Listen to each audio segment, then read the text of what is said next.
Tonight's subject is the sixth beatitude. Blessed are the pure in heart, for they shall see God. It would be ungrateful to pick and choose among the beatitudes. But probably more people see in this beatitude that highest of stars. It seems also the most inaccessible. We hardly know which is the more difficult, the condition imposed upon man or the promise. The pure in heart or seeing God.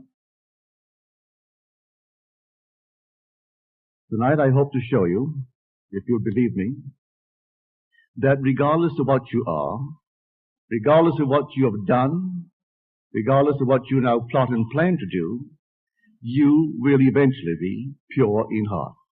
That's God's plan. That's His purpose.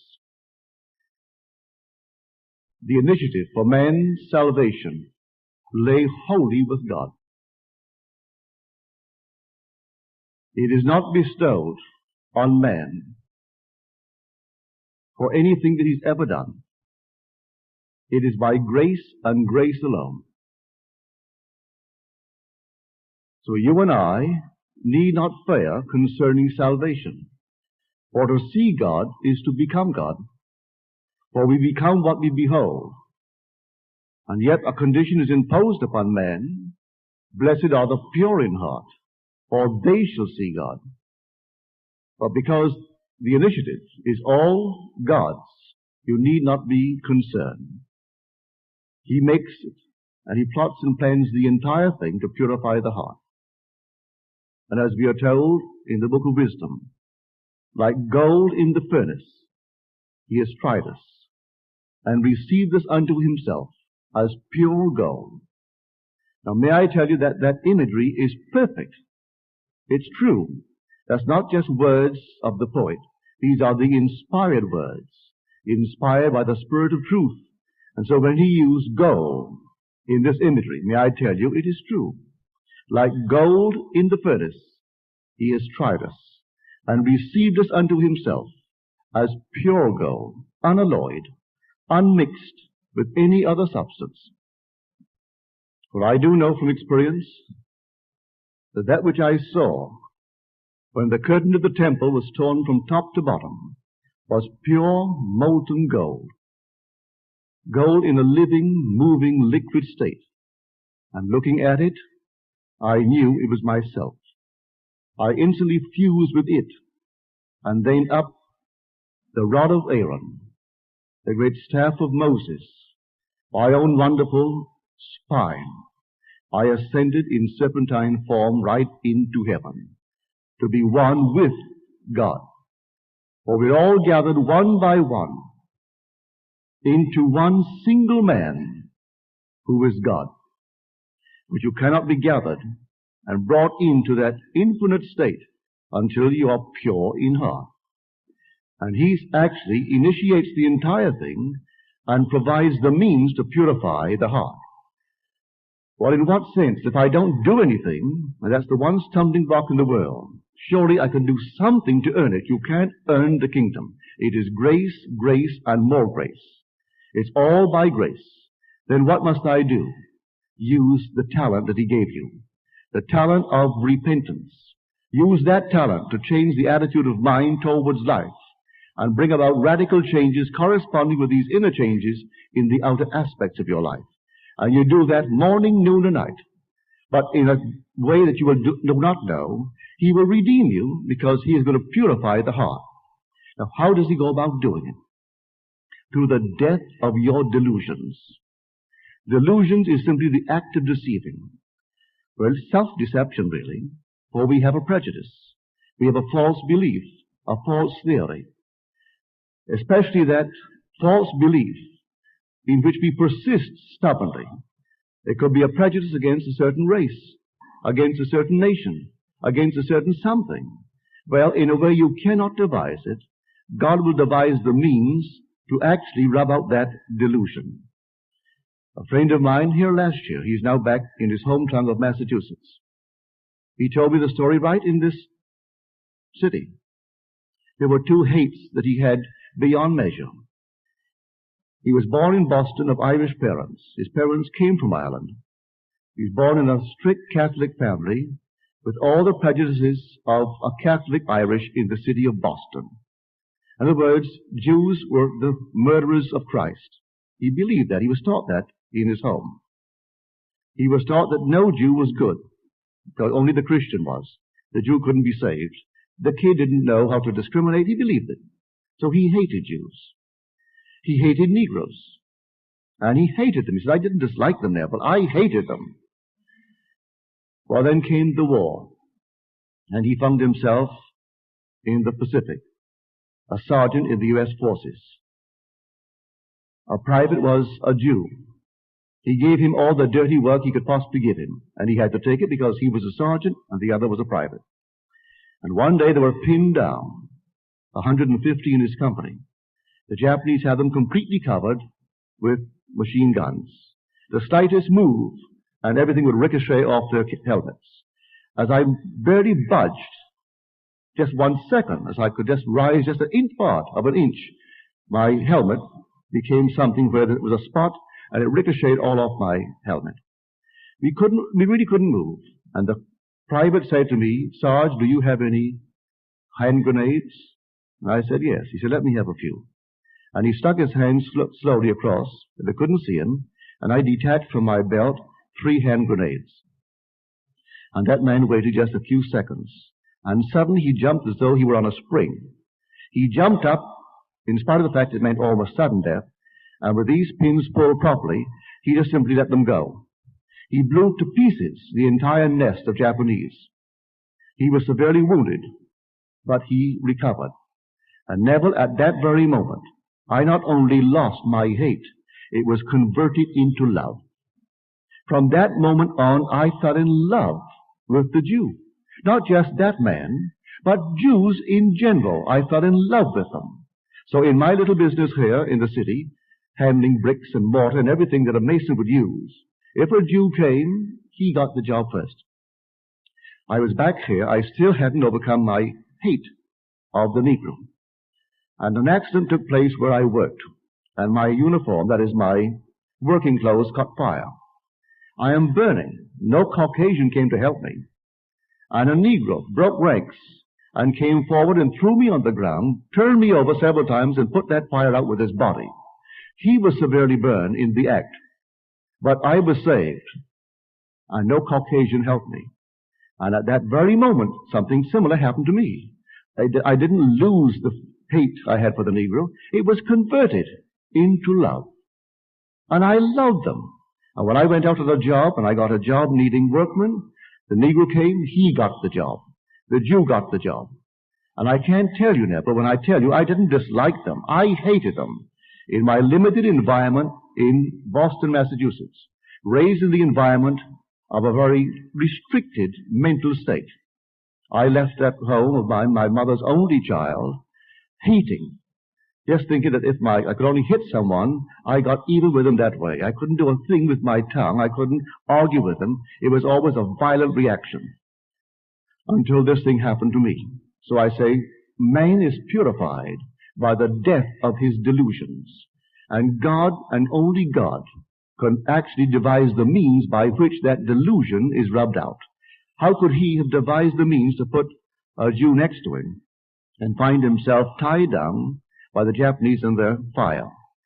But God had devised the entire thing for this man's heart to be purified. So like gold in the furnace, so that certainly is a furnace, I have tried them and received them unto myself as pure gold. And so what is more of a furnace than to be faced by the enemy fire with all this and be tied on the ground by the fire? So we are told in the book of Isaiah, I have tried you in the furnaces of affliction. For my own sake I do it. For how shall my name be dishonored, be profaned? For my glory I will not give to another. Well, God's glory is himself. Grace is God's gift of himself to man, to give himself to you, so there's no doubt in your mind that he actually succeeded in conveying himself and giving himself to you. You would have to be pure in heart, and he purifies you. He does it. He began the good work in you, and he brings it to completion at the day of Jesus Christ. Jesus Christ being the image of the invisible God. So when in his eye you are pure in heart, you see God, and you become what you behold. That's the story. The minute you behold him, you become him. For he's giving you himself. But he can't give it to anything but the unalloyed gold. Pure, pure gold. And I tell you, the imagery is true. Absolutely true. But man has been so conditioned to believe that he has to be good by his own standard. Well, listen to these words in the 16th chapter of the book of Proverbs. All the ways of man are pure in his own eyes, but God weighs the spirit. No two have the same code, and so man thinks in his own code, but he is perfect, he is pure. I was told this week that some preacher here in this city, last week someone attended his meeting, and he got up before his audience and he said, I thank God every day that I have never smoked in my life. I thank God every day that I've never had a drink in my life. I thank God every day, and he goes through a list of things for which he's most grateful that he hasn't done. Well, I have news for him. He's going to do every one he hasn't done. He is everything he hasn't done, of which he's so proud, he is going to do, that he may not condemn it in another. For we are moving towards the last cry on the cross, Father, forgive them. They know not what they do. Until you've done all, you can't forgive all. But don't go out and seek to do it. You're going to do it.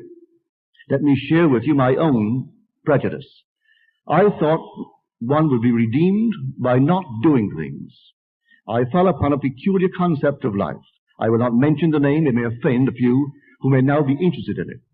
But I was looking for the truth. Disillusioned, as a young man, disillusioned in marriage. I fell into marriage at the age of 18, a father at 19, separated at 19, and all disillusioned.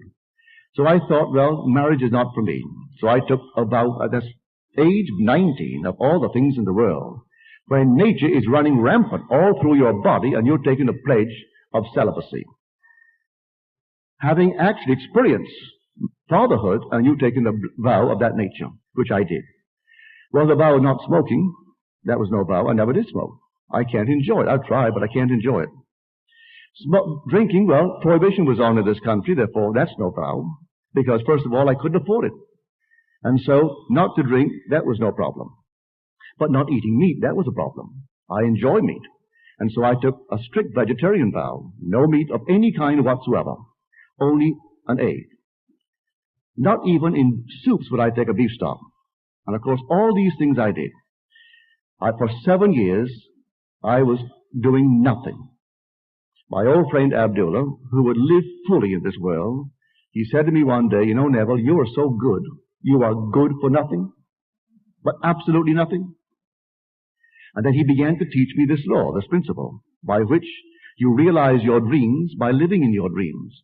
And when he proved it to me beyond all doubt, because I had nothing, and he told me to live as though I were in Barbados. And in no time flat, within a month, a request came with the means to make it possible to go to Barbados after being absent for 12 years. And so I knew exactly the power of the old man and how he really understood the mechanism of imagining. So he said to me when I left, he said, Neville, you will die, but not truly die, but you will die before you return to America. He spoke in such a strange way. He had enlarged meanings for the word death. Enlarged meanings for every word, for that matter. So he said, you're going to die before you come back here. Meaning I would die to all of my delusions. Well, I went to Barbados and spent 3 months. Came back on a ship that took 10 days from Barbados to New York City, stopping at all the islands, moving north. And do you know, between Barbados and New York, that 10-day voyage, I did everything I hadn't done in 7 years. Everything. And I can't tell you to this day how it happened. I only know when they put the fish at the table, a fish course, I ate it. And then some man at the table said, what about a nice little wine? with the next course. All right, they brought on the meat. He served the wine. I ate and drank the wine. Ate the meat and drank the wine. After the dinner, he offered a cigarette. Well, I tried it too. But I did everything from Barbados to New York and all of my delusions. Who could have plotted it better than God? And so you die to delusion. So I say to this preacher, whoever he is, that he will be confronted in a way he cannot even resist it. He'll do everything in this world that he now condemns. For what a man is condemning, he moves towards, he fulfills. But God is purifying the heart in this way.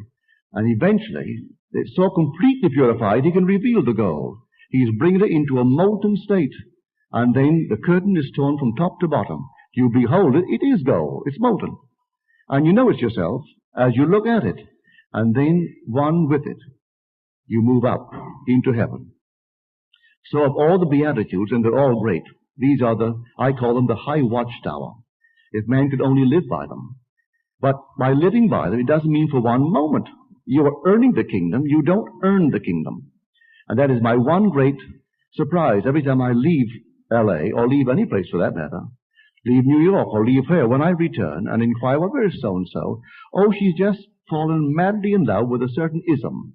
And of course now she's not eating meat and she's not doing so-and-so again. And you thought you got over.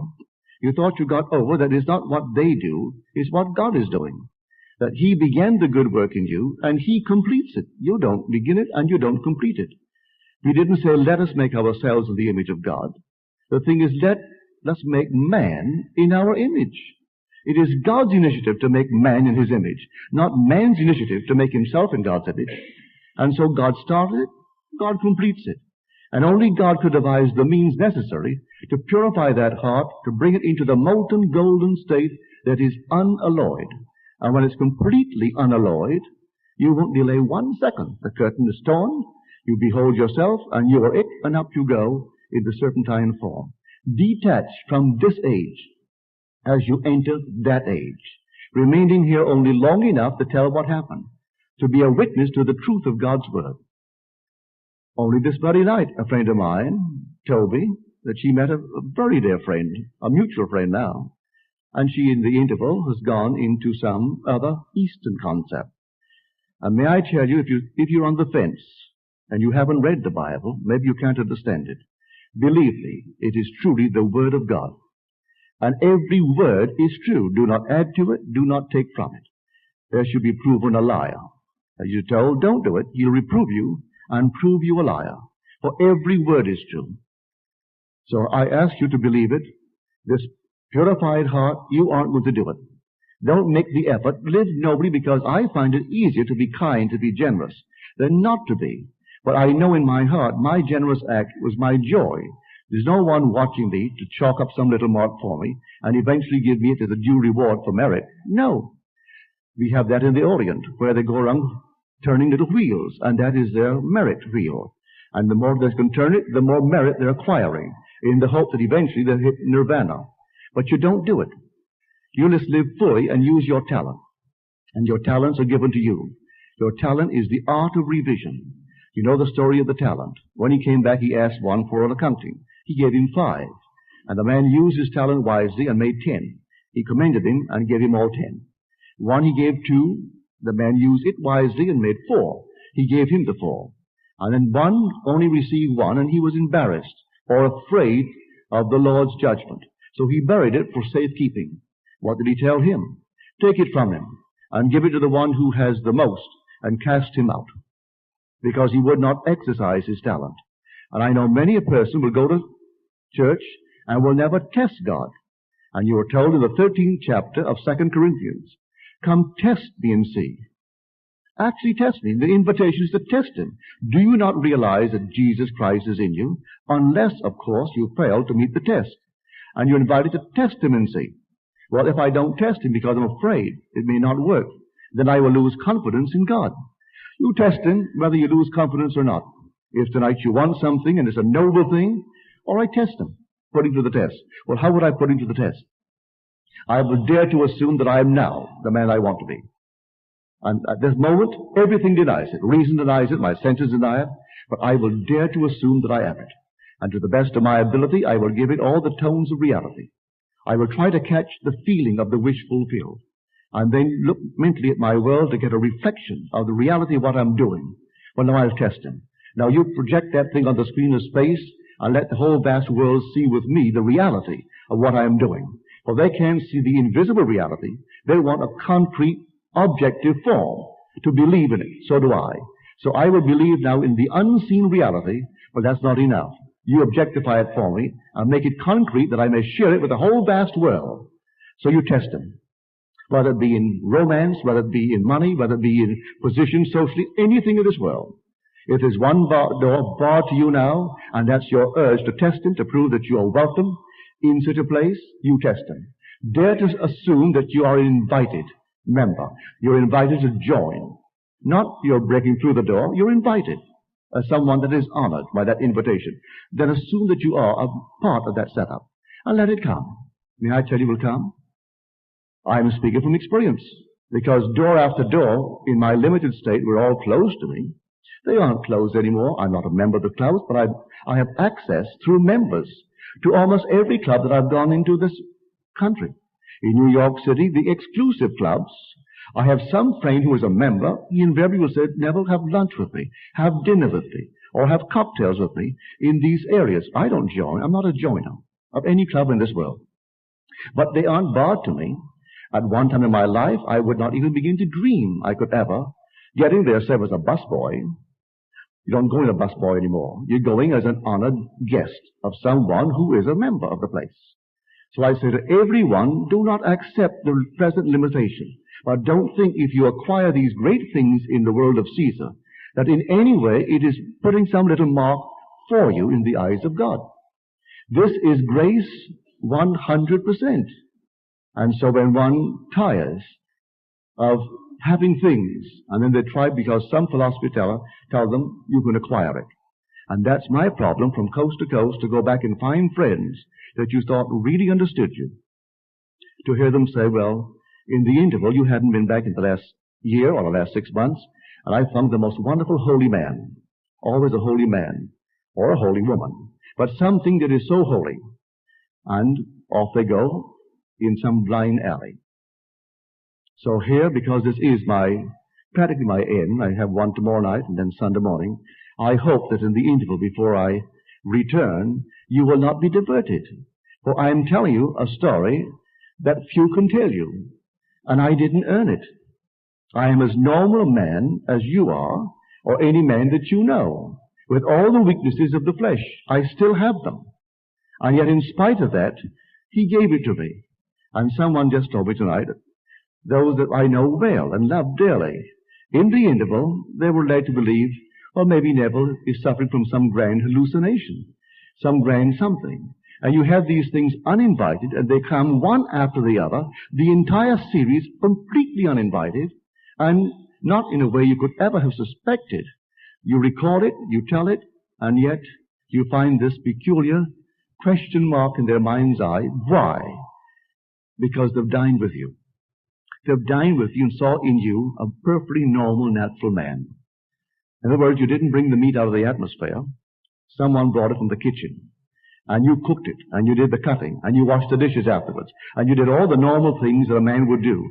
But that can't be one who really has been smiled upon by God, one who God has saved from the world of recurrence. How could it? He's just a natural person.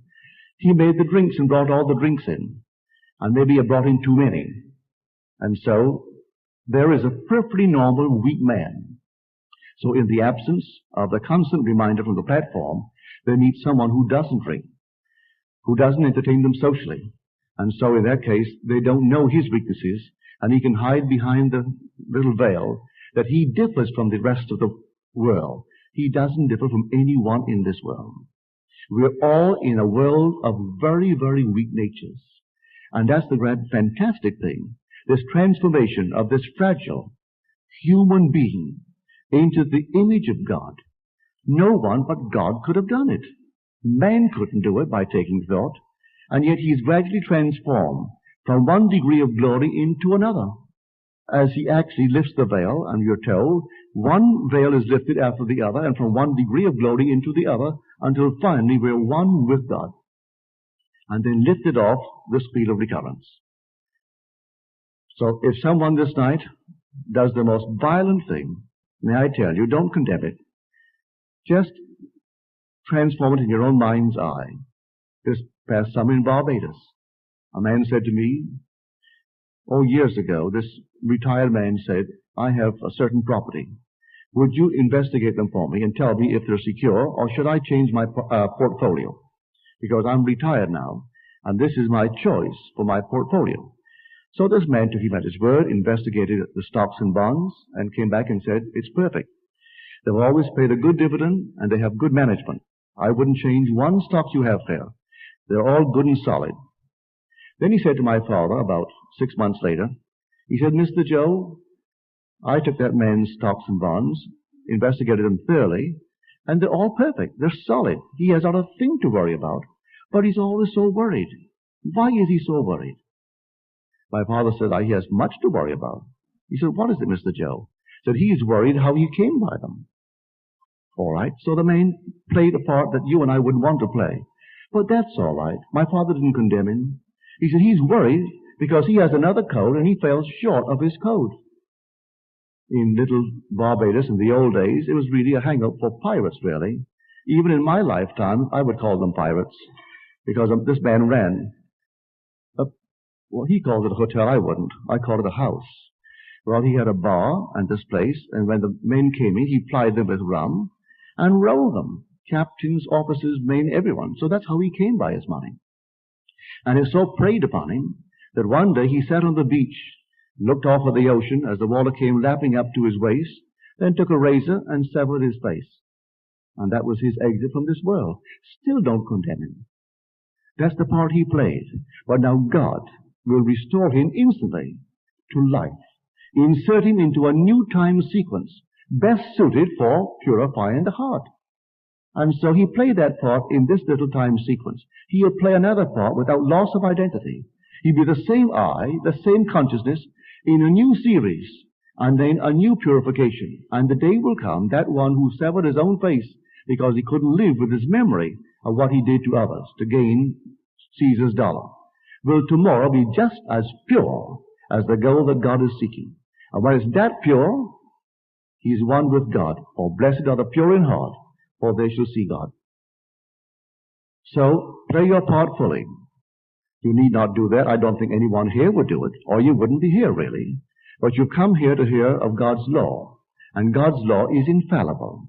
As we're told, blessed is the man who delights in the law of the Lord, for in all that he does, he prospers. Not in a few things, in all that he does, he prospers.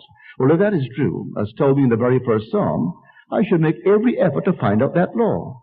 Blessed is the man who delights in the law of the Lord, for in all that he does, he prospers. Well, now, I have found that law. It's a simple, simple law. And the law is simply, whatever I am assuming that I am, that I'm going to be. It's as simple as that.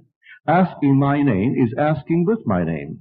If my name is I am, and I dare to assume that I am secure, security being relative, I know what I mean by secure. Relative to anything formally that I must have possessed, I would know what I would like to have in order to live securely. Well, I'm asking in the name of God when I say I am secure.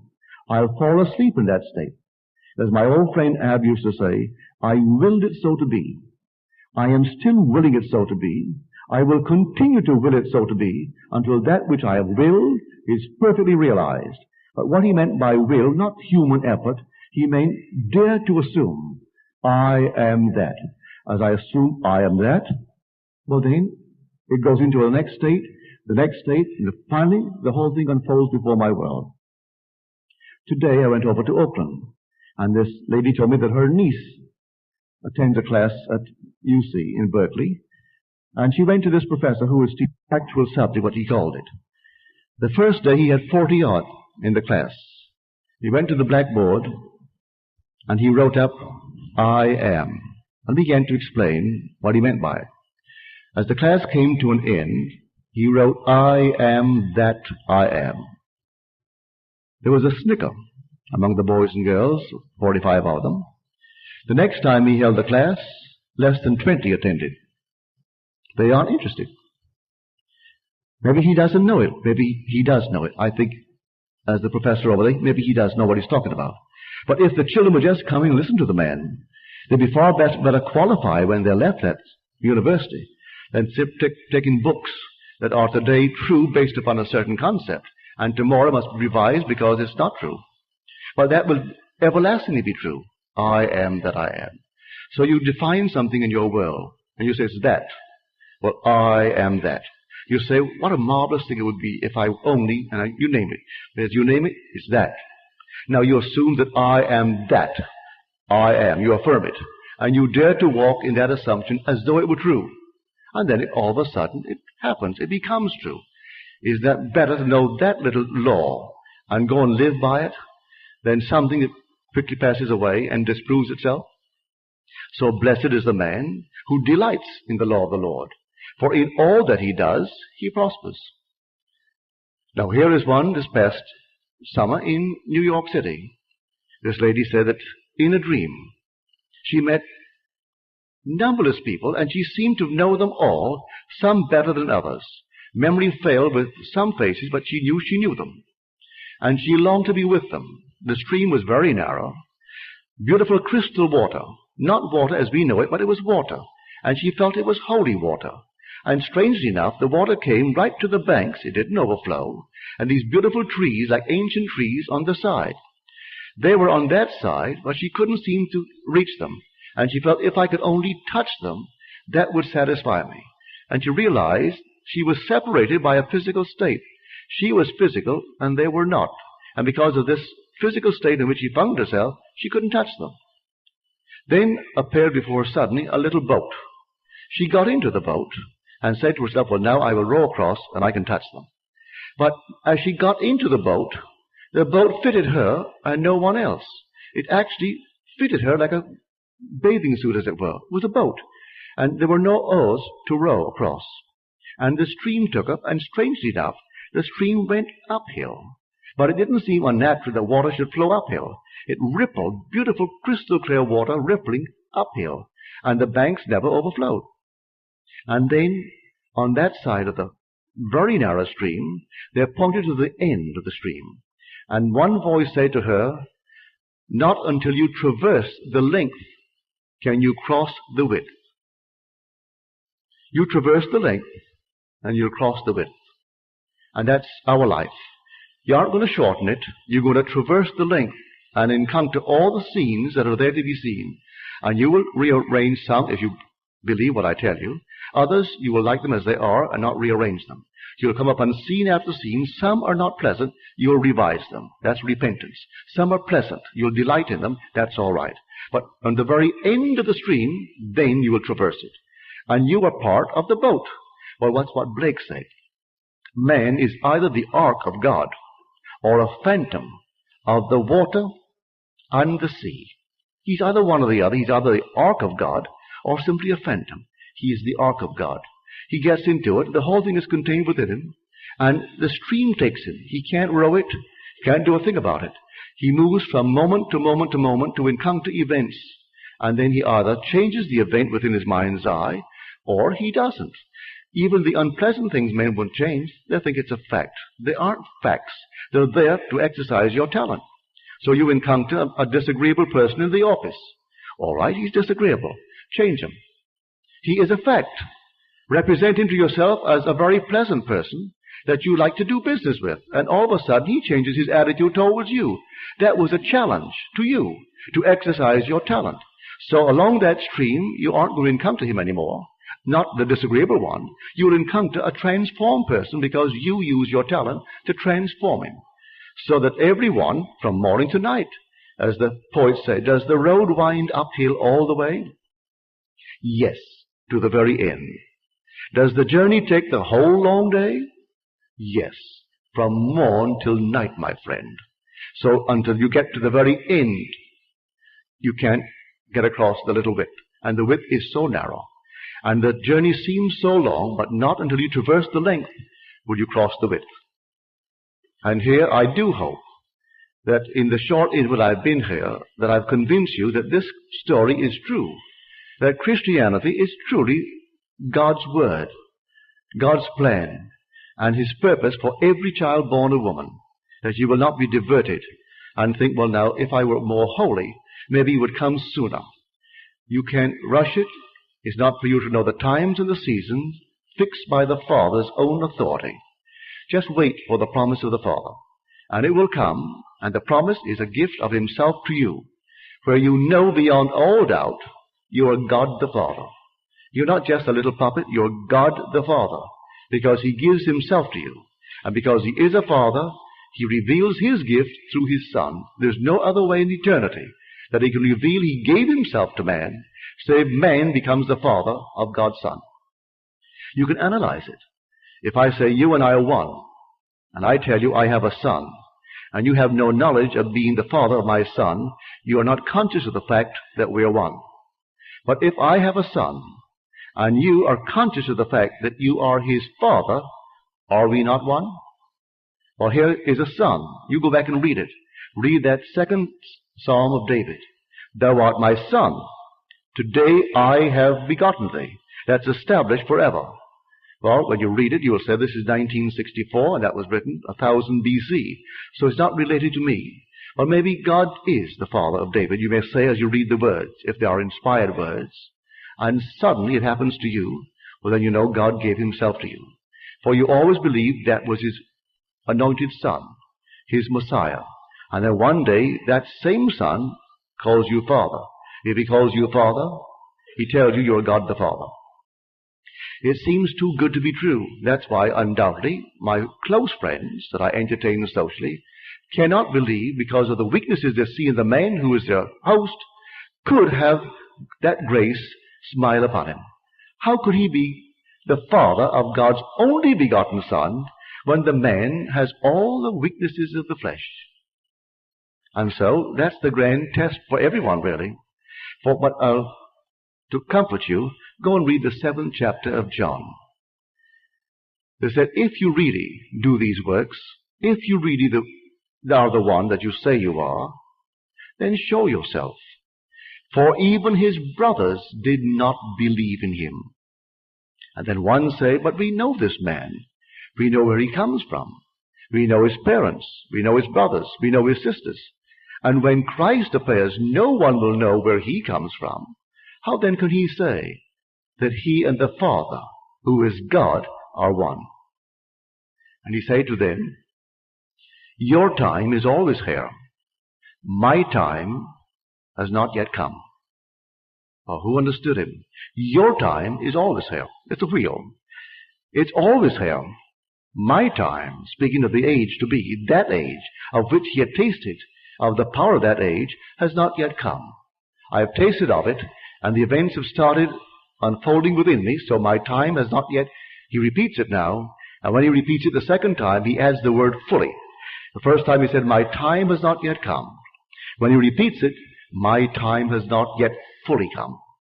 It has come, but not yet fully come. And so my divine inheritance cannot become actual, or is at least not fully realized in me, so long as I'm still wearing a body of flesh and blood.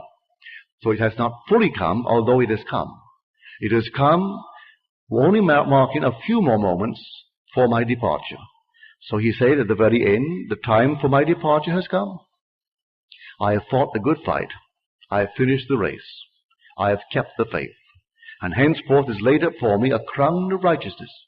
So he knows this is the last time. That was Paul's letters. And he's writing to his friend he called my son, Timothy. And the time for my departure has come. But still he is talking to Timothy. He's talking to the others, but he knows the time for his departure has come. He also knows the fight that was his. I have fought the good fight. It has been a battle, these afflictions. But he said, I have kept the faith. And the race, as far as he's concerned, the race is over. I have finished the race. And so he didn't go back on the vision. I ask you not to go back on the vision that I've shared with you, because I'm telling you every word is true. I have not embellished it. I haven't taken from it to make it more palatable. I haven't added to it to exaggerate. I told it just as it happened to me. And that is true Christianity.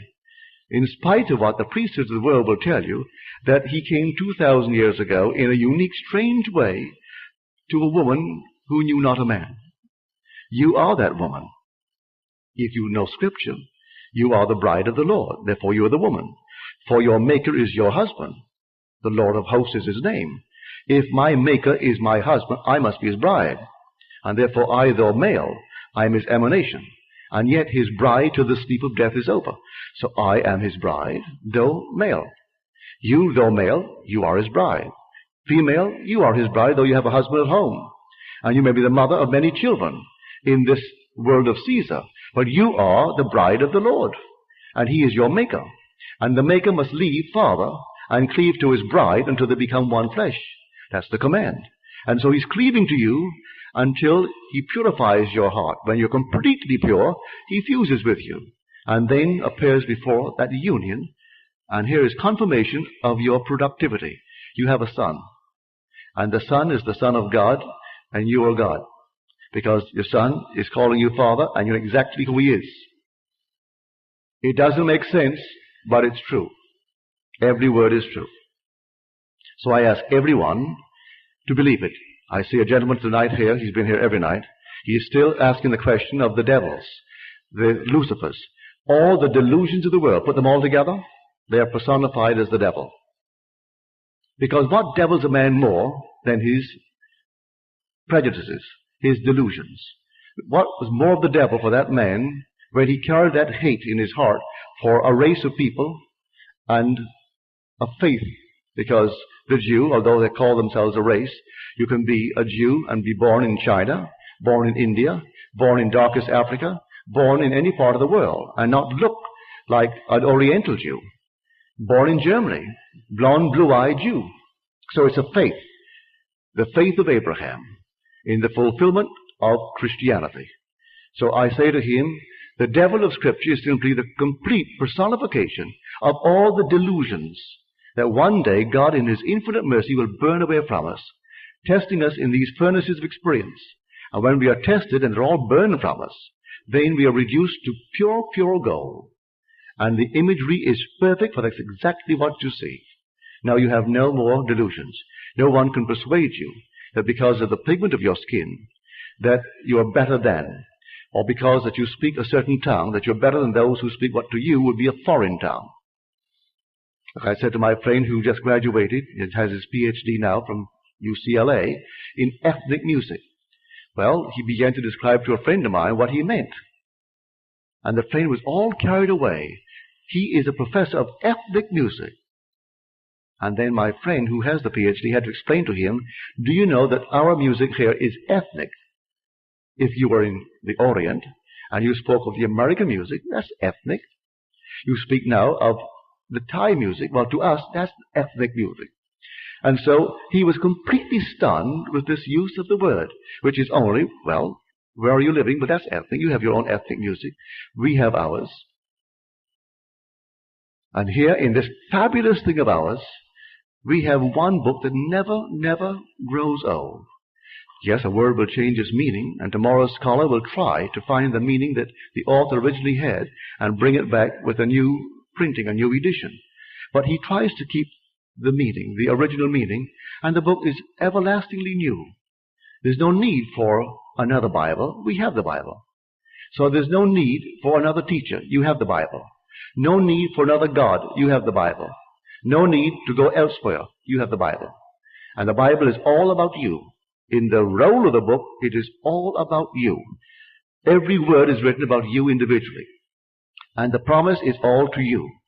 And so when your heart is purified, not by your efforts, but by God in you, which is the one who actually became you, he purifies you, as it's pure, like pure gold, that very moment you will ascend. And after you've ascended, waiting for that final departure from here, you still can't look into the mirror and call yourself any different. You still love, you still enjoy company, you still enjoy the things of Caesar. All the things of Caesar while you're wearing the garment which attaches you to the world of Caesar. For this garment is an animal garment. And as an animal garment, it is fed by the food of the animal and on the food of the animal. Until finally, in the very last moment, you take off the animal and leave it forever, for you rise then in spirit, for you've been born of the Spirit. So to come back, the sixth beatitude, I'm not going to single it out and call it better than, because you can't discriminate between them. It would be stupid for me to tell you the sixth is the best. No, they aren't any best. But I must confess, it seems the most inaccessible if I look at it on a certain level and think I then have to do it. For a condition is imposed upon man, seemingly. Blessed are the pure in heart, for he shall see God. And so which is the more difficult? The condition that I must meet to be pure in heart, or seeing God? And then I heard of God's infinite mercy that I couldn't do it, because he's going to do it. That I didn't say I'm going to make myself in his image. He said he's going to make me in his image. So he began the good work in me, and he will bring it to completion at the day of Jesus Christ. And when it's completed in his mind's eye, the veil is torn, the pure gold is there, I fuse with it and ascend as the Son of Man, which is the only title that Jesus ever gave to himself. Others called him Lord, others called him Savior, others called him other names, but he called himself Son of Man. And so the Son of Man will ascend as pure gold in the form of the serpent right up into heaven, one with God. Now, are there any questions, please?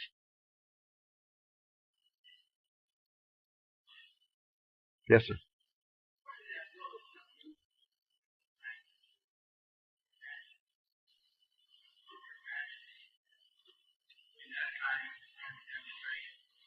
Well, I'll tell you in details exactly how we got together. It was 1933. If you remember, there was a frightful depression on in our country. Millions were unemployed. In New York City, you would go through the tunnel into Gimbels from, say, the square where Gimbels begins. It goes all the way through to the Holland Tunnel. They were sleeping with the permission of the mayor, 3 and 4 deep, as far as the eye could go. There's no place to go. In the park, in the summer months, they were allowed to sleep in the park, sleep all over the place. And the long lines for coffee and bread that were there to give them. There were millions unemployed. We then had a population of not more than, say, 130 million, as against today's 192 million. I was a dancer, and if you couldn't eat, you couldn't pay to watch a dancer. So there were no shows playing on Broadway. I think we had 5 Broadway shows, and they were running on paper. Just people passing out paper to go and see them, really, instead of the usual 50 and 60 shows that you used to get. Well, what I'm getting at, I didn't have a job, I had no money, and I was living in a basement on 75th Street, and he lived on 72nd Street, in a very lovely home that was owned by Morgenthau, whose son was then the treasury of our country, a cabinet member, but his father owned this house. But he didn't live there, and he rented the first floor to my friend Abdullah. I said to Abdullah in the month of October, late October, Ab, you know, I've been gone from Barbados for almost 12 years, came here in 22, and it's almost 12 years, I've never had a desire to go back. But now I have a hungry desire, a haunting desire to go to Barbados. Not a thing stops me but the lack of money. I have no money. He said to me, you are in Barbados. I said, I'm in Barbados? He said, yes, you are now in Barbados. And so you see Barbados, and you see America from Barbados, and you can smell the tropical land of Barbados, see only the little homes of Barbados, and that's all you do. You just simply sleep this night in Barbados. Well, I thought him insane, really. I mean, at the moment, it seemed so stupid, because 72nd Street, we still had 50 and 60-story buildings. And little Barbados was a little 3-story building, almost the tallest that you'd find, and narrow little streets and no sidewalks. And I'm walking on a sidewalk wider than the wide street of Barbados on 72nd Street. Well, nevertheless, that night I slept in Barbados. I assumed that I'm in Barbados, in my mother's home. And then I saw America relative to Barbados, and it wasn't under me that night. It was north of me, about 2,000 miles. Well, the next day, I didn't tell him anything. About a week later, when nothing happened, I thought I would approach him. This time we've moved into November. I said, you know, Ab, there is not a thing has happened. He wouldn't discuss it with me. He turned his back on me and went into his little library and slammed the door.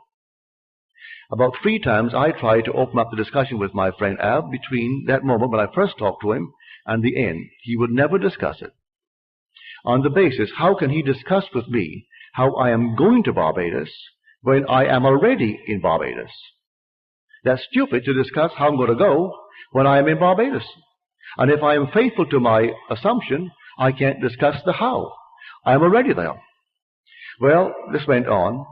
On the morning of the 4th day of December, there's no job, no place to go, and the last boat that will get me there, my Christmas, is going to sail on the 6th. Under my door is a little letter from my brother Victor. And he said, as a family, we were never around the table at Christmas together.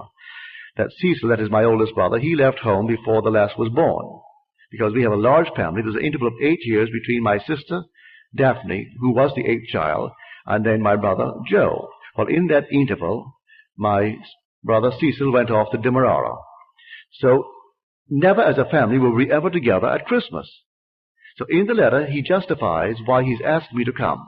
He said, I know you don't have a job, and there's no excuse for not coming. And so I'm enclosing a draft for $50. You may need a shirt, pair of shoes, socks, or something. And I've notified the Furnace Whitty line that you will come for a ticket. So the ticket is waiting for you at the Furnace line. Well, I was so excited, I rushed on down to the Furnace line, and I gave them my letter. They said, yes, we have a message here from your family in Barbados. We'll give you a ticket, but we haven't any first-class tickets left. You can go third class and use the facilities of the first, but you have to sleep third class until you hit the island of St. Thomas. When you hit St. Thomas, someone disembarks, then you may take a first-class bunk. I said, I'll take it. I rushed right up to Abdullah, and I said, Ab, I have my ticket for Barbados, but I have to go third class. I am all elated and happy about it. He said, who told you that you're going to Barbados? And who told you that you went to Barbados third class? You went to Barbados and you went first class. Would say no more. He isn't even happy that I'm going to Barbados now. So I went down on the morning of the 6th day of December with my third class ticket. Went up to the desk as they're checking in the passengers, and I put my ticket forward.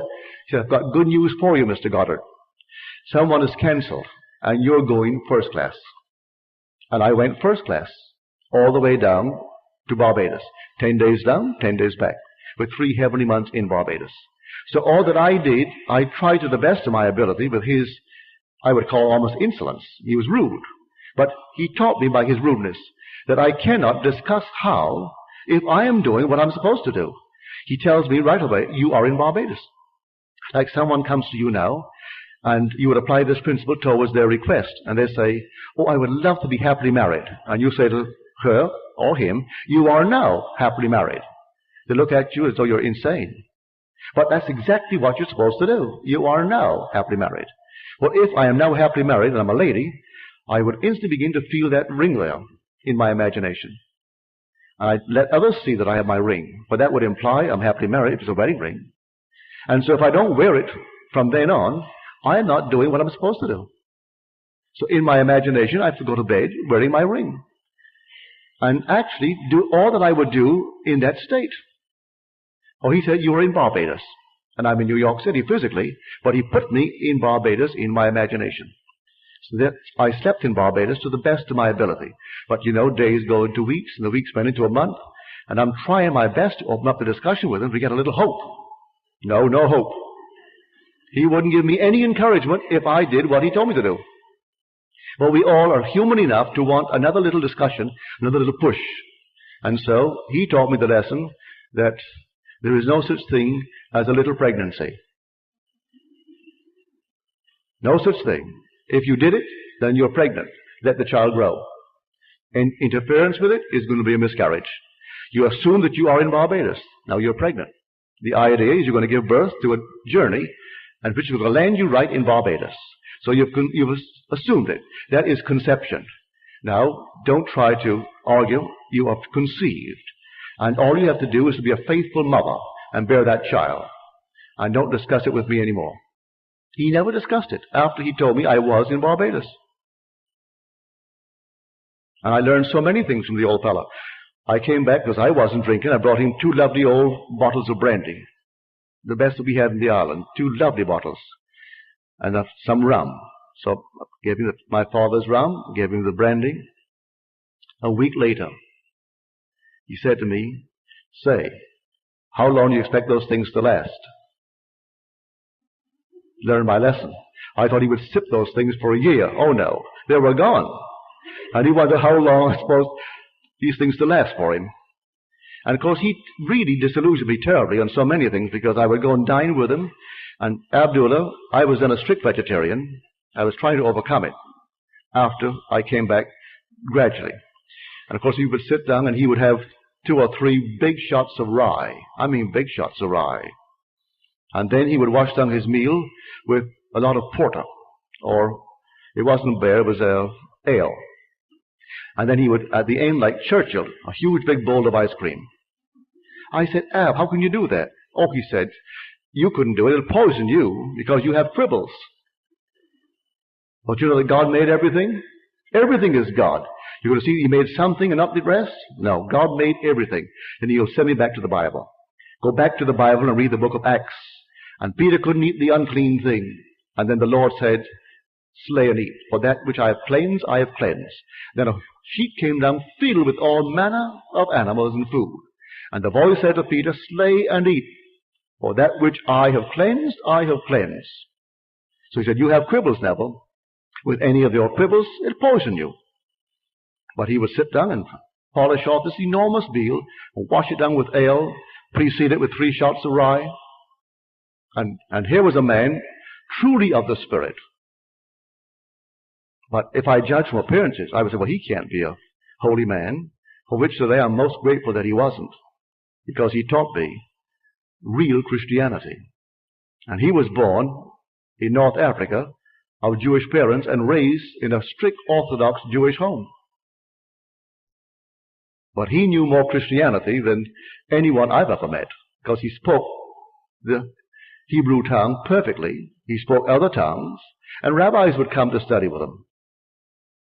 And he and I would discuss day in and day out for over 5 years, teaching me all that he could teach me that I could absorb concerning the Kabbalah, the great mystery of how this thing is put together in these simple little letters of Hebrew. I know that before the Civil Rights Bill, in New York City, no Negro could go to the box office and buy a seat in the orchestra. To get a seat in the balcony, you think Abdullah would ever let me go and buy the seats? No.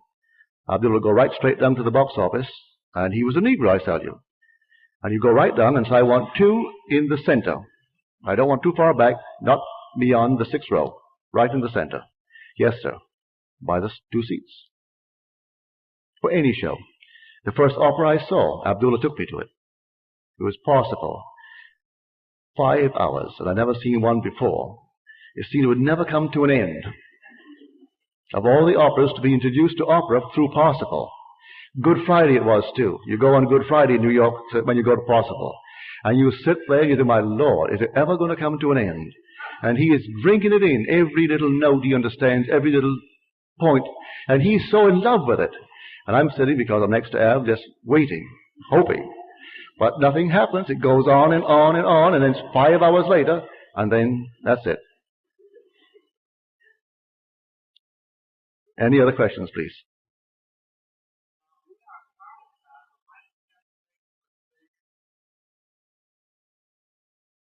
I wish I could answer that, sir. I wish I could tell you why. It is his grand secret.